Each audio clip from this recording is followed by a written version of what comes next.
आज ही हम अपना एक नया चैप्टर स्टार्ट करने वाले हैं जिसका नाम है ह्यूमन हेल्थ एंड डिसीजेस। इसमें हम कुछ डिसीज़ के बारे में पढ़ेंगे, वो कैसे होती हैं और उनको कैसे क्योर कर सकते हैं, उनका क्या क्या ट्रीटमेंट है और किस किस टाइप की मतलब किस किस बेसिस पे हम डिसीज़ को क्लासीफाई कर सकते हैं। लाइक हमें पता है ना communicable diseases, non communicable diseases कौन कौन सी होती हैं। स्टार्ट हम वहाँ से करेंगे और थोड़ी थोड़ी कॉम्प्लेक्स चीज़ें आने लगेंगी and we will end like with cancer and all.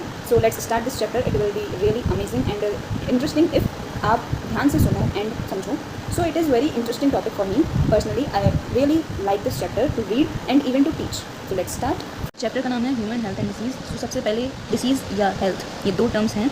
What is health and what is disease. So health हमारा बेसिकली सारा physical and mental wellbeing of a person can be termed as health and ये काफ़ी सारी चीज़ों से affect होता है, like genetic disorders, like infections, like lifestyle and the term health is very frequently used by everyone. So health है एक state of complete physical, mental, social wellbeing.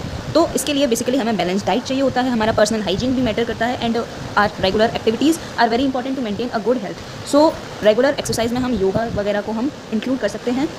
And उसके बाद डिसीज़ क्या होता है, तो जब हमारे कोई भी एक ऑर्गन या कोई भी एक सिस्टम हमारी बॉडी का अफेक्ट मतलब फंक्शन करना बंद कर दे या फिर उसका फंक्शनिंग एडवर्सली अफेक्ट हो किसी भी चीज़ से, तो उसको हम काफ़ी सारे साइंस के थ्रू हम पता कर सकते हैं and we can say that we are not healthy. इस चीज़ को हम मतलब जो हम कहते हैं कि हम हेल्दी नहीं है, तो इसको हम डिसीज़ भी कह सकते हैं। डिसीज़ का मतलब है डिस ईज, मतलब विदाउट ईज। अब डिसीज़ ब्रॉडली हम इन्फेक्शियस और नॉन इन्फेक्शियस दो में हम क्लासीफाई कर सकते हैं।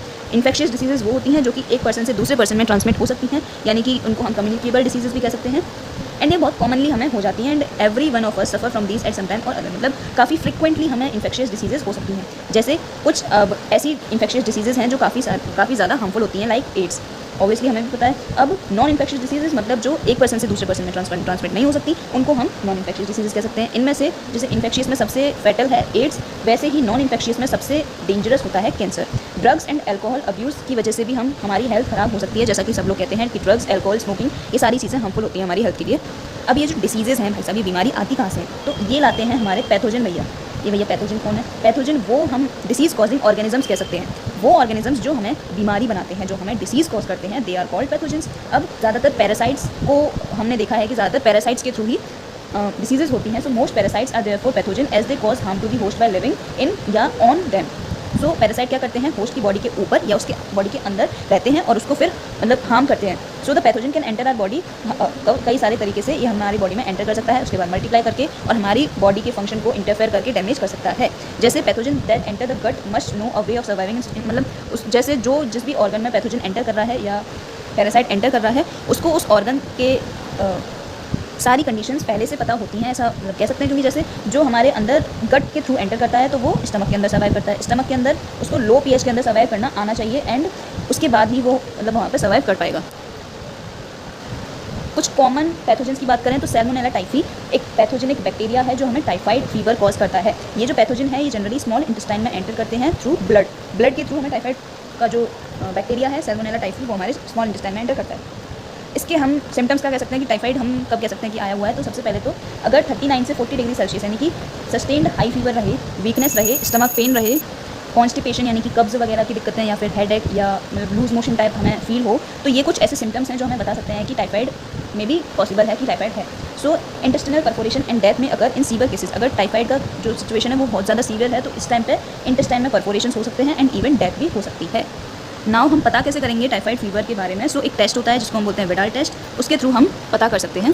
इसके बाद नेक्स्ट जो डिसीज़ है वो है निमोनिया। निमोनिया कॉज करने वाला जो बैक्टीरिया है उसको हम स्ट्रेप्टोकोकस निमोनी या फिर हीमोफिलस इन्फ्लुएंजा कह सकते हैं, जो कि हमें निमोनिया कॉज करते हैं। ये दोनों bacteria streptococcus pneumonia and haemophilus influenza ये दोनों are the pneumonia causing bacteria in humans, जो कि हमारे लंग्स की एल्व्यूलाई यानी कि जहाँ पर एयर फिल्ड रहती है उस वाले पोर्शन को अफेक्ट करता है एंड इसकी वजह से एल्व्यूलाई के अंदर बहुत ज़्यादा फ्लूइड फिल हो जाता है, तो इसलिए हमें सांस लेने में दिक्कत आती है। और इसके सिम्टम्स क्या क्या हो सकते हैं निमोनिया के, इसमें भी फीवर सबसे मेन है। फीवर, चिल्स, कफ, हेडेक यानी कि चिल यानी कि ठंड सी लगना, फीवर, कफ और हेडेक ये कुछ सिम्टम्स हैं।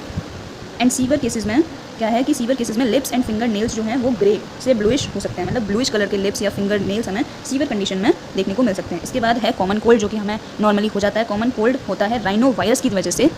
अब ये जो है राइनो वायरस एक ऐसा ग्रुप ऑफ वायरस है जो कि हमें most infectious human element cause करता है, ह्यूमन डिसीज़ मोस्ट इन्फेक्शियस, जिसको हम कॉमन कोल्ड कह सकते हैं। ये जो राइनो वायरस है ये नोज़ और रेस्पिरेटरी पैसेज को इन्फेक्ट करता है, बट लंग्स इन्फेक्ट नहीं होती कॉमन कोल्ड में। इट इज़ वेरी इंपॉर्टेंट कि कॉमन कोल्ड में nose and respiratory passage infect होते हैं बट लंग्स पर कोई भी असर नहीं पड़ता। कॉमन कोल्ड को हम पता कैसे कर सकते हैं, तो नेज़ल कंजेशन मतलब नाक बंद होना टाइप्स के, और या फिर नेजल डिस्चार्ज हो, सोर थ्रोट, हॉर्सनेसनेस मतलब आवाज़ भारी सी हो जाए, कफ, हेडेक, टायर्डनेस, थकावट, ये सारी कुछ सिम्टम्स हैं कॉमन कोल्ड के जो कि यूजुअली 3 से 7 दिन तक रहते हैं। एंड ड्रॉपलेट्स मतलब किसी इन्फेक्टेड पर्सन ने अगर स्नीज़ किया या कफ किया तो उसकी ड्रॉपलेट्स भी ट्रांसमिट कर सकती हैं कॉमन कोल्ड को from infected to a healthy individual. Then malaria cause करता है कौन सा वायरस? मलेरिया कॉज करता है प्लाज्मोडियम वायरस। एक टाइनी प्रोटोजोन है जो कि मलेरिया कॉज करता है। प्लाज्मोडियम स्पीशीज़ के मतलब काफ़ी सारी स्पीशीज़ होती हैं प्लाज्मोडियम की, like Plasmodium vivax, Plasmodium malaria and Plasmodium falciparum, जो कि अलग अलग तरह के मलेरिया कॉज करता है। इनमें से जो मेलिग्नेंट मलेरिया है, मतलब जो सबसे डेंजरस मलेरिया है, वो प्लाज्मोडियम फैल्सीफेरम कॉज करता है। एंड ये बहुत ही सीरियस कंडीशन होती है एंड इवन बहुत ज़्यादा ही फेटल कंडीशन हो जाती है। इसके बाद हम प्लाज्मोडियम की लाइफ साइकिल के बारे में थोड़ा सा कुछ देख लेते हैं। तो प्लाज्मोडियम जो है हमारे ह्यूमन बॉडी में एंटर करता है स्पोरोसाइट्स की तरह। अब ये स्पोरोसाइट्स एंटर कैसे करते हैं कि फीमेल एनोफिलिस मॉस्किटो जो है वो हमें काटता है, तो उसके थ्रू स्पोरोसाइट्स हमारी बॉडी के अंदर एंटर करते हैं। उसके बाद इनिशियली वो लिवर सेल्स के अंदर मल्टीप्लाई करते हैं, उसके बाद रेड ब्लड सेल्स पे एक्ट करते हैं, जिसकी वजह से उनका रप्चर हो जाता है और आरबीसीज के रप्चर की वजह से एक टॉक्सिक सब्सटेंस रिलीज होता है जिसे हीमोजोइन कहते हैं। अब ये हीमोजोइन जो है इससे हमें हाई फीवर आता है और ठंड लगती है एंड अप्रॉक्सीमेटली 3 से 4 दिन हमें ये सिम्टम्स शुरू में देखने को मिलते हैं। अब जब फीमेल एनोफिलिस मॉस्किटो काटती है एक इन्फेक्टेड पर्सन को, ठीक है, इन्फेक्टेड पर्सन को काटा, तो ये जो पैरासाइट है हीमोजोइन जो टॉक्सिक सब्सटेंस रिलीज हुआ, तो ये जो हमारा पैरासाइट है ये एंटर करेगा मॉस्किटो की बॉडी में। उसके बाद उसका फर्दर डेवलपमेंट उस मॉस्किटो की बॉडी के अंदर होता है, ठीक है। उसके बाद पैरासाइट मल्टीप्लाई करता है और स्पोरोजोइट फॉर्म करता है, जो कि अपनी मतलब मॉस्किटो की सलाइवरी ग्लैंड में ये स्पोरोजाइट स्टोर रहता है। और जब मॉस्किटो एक ह्यूमन को दोबारा काटता है तो स्पोरोजाइट उसकी बॉडी में चला जाता है, जिसकी वजह से फिर दोबारा से ये साइकिल चलती रहती है। यानी कि हमारे बॉडी में यानी कि हमें काटा किसी एनोफिलिस मॉस्किटो ने, उसने स्पोरोजाइट एंटर करवा दिए। अब ये इनिशियली स्टार्टिंग में लिवर सेल्स के अंदर मल्टीप्लाई करेंगे, उसके बाद आरबीसीज पे एक्ट करेंगे, आरबीसीज रप्चर हो जाएंगी और फिर हीमोजोइन एक टॉक्सिक सब्सटेंस रिलीज होगा जो जिसकी वजह से हमें हाई फीवर देखने को मिलता है। उसके बाद जब ये जो एनोफिलिस मॉस्किटो है ये जब एक इन्फेक्टेड पर्सन को काटेगा तो ये पैरासाइट उसके मॉस्किटो की बॉडी में चला जाएगा, जहाँ पे उसका फिर आगे डेवलपमेंट होता है और पैरासाइट फिर मल्टीप्लाई करके स्पोरोजाइट फॉर्म कर लेता है। अब ये जो स्पोरोजाइट है ये मॉस्किटो की सलाइवरी ग्लैंड में स्टोर होता है और जब अगली बार ये किसी ह्यूमन को काटेगा मॉस्किटो तो दोबारा से ये साइकिल रिपीट होगी। So it is interesting to note that malaria parasite requires 2 host. अभी हमने पढ़ा कि सबसे पहले ह्यूमन का लिवर सेल और फिर उसकी खुद की बॉडी जहाँ पे वो स्पोरोजाइट फॉर्म करता है, स्पोरोजाइट फिर सलाइवरी ग्लैंड में स्टोर होते हैं। तो ऐसे इसकी पूरी लाइफ साइकिल चलती है।